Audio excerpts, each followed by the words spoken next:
Magandang umaga mga ka-happy hour. Narito ang mga balita para sa MBC TV Network News Update, 9 AM edition. Mabagal na inflation, walang saysay sa mababang sahod ng mga manggagawa. Yan ang MBC TV Network News, ni Winapearl Hesoro.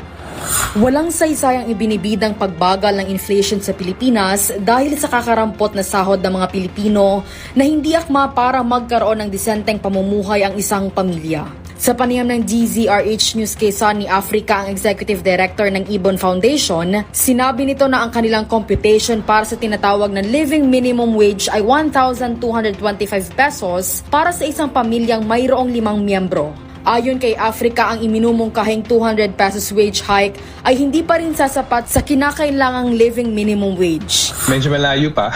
Ang computation namin ay 1,225 pesos ang kailangan ng isang pamilya ng 5. Pero ganun pa man, of course, yung 200, yun ang pinaka-maximum ngayon na nakasalang sa Kongreso, or yung 100 na pinakamaliit, actually walang pinakamalaking, kung ipatupad yan, pinakamalaking wage hike na yan sa nakarang 3 kalahating dekada. Kaya sasapat ba siya?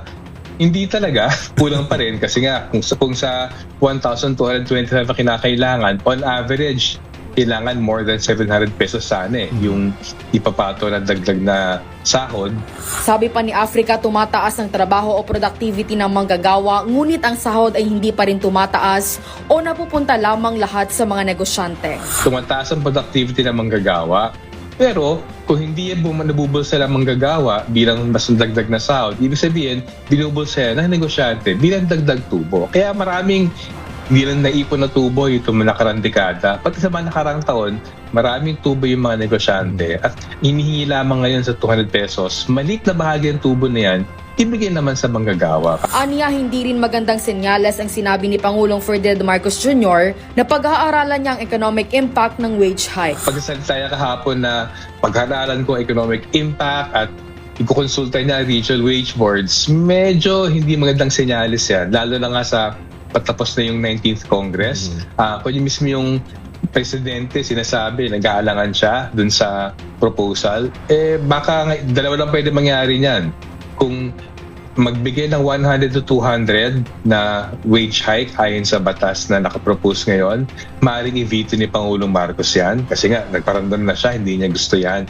Or yung mismo mga mambabatas ngayon, kahit naisipin natin na mag-BICAM conference sila dyan, baka sila mismo ang kusa magbaba ng proposal para hindi i-veto ng Presidente ng Pangulo. Kailangan umanong paunlarin ang lokal na agrikultura at lokal na industriya para higit na umunlad ang ekonomiya ng bansa, habang sa usapin naman ng sistema ng pasahod, pinakamahalaga ang pambansang minimum na sahod na nasa antas ng family living wage. Samantala, naniniwala ang Ibon Foundation na bumabang inflation hindi dahil sa government efforts, kundi sa paglakas ng piso dahil sa taripa o tariff ni US President Donald Trump na nagpababa ng halaga ng dolyar.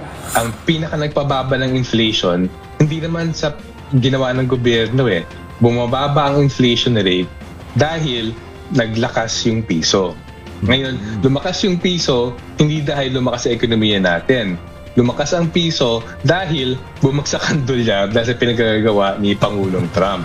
Para sa MBC TV Network News, ito si Winapearl Hesoro ng DZRH. Una sa Pilipinas, una sa Pilipino.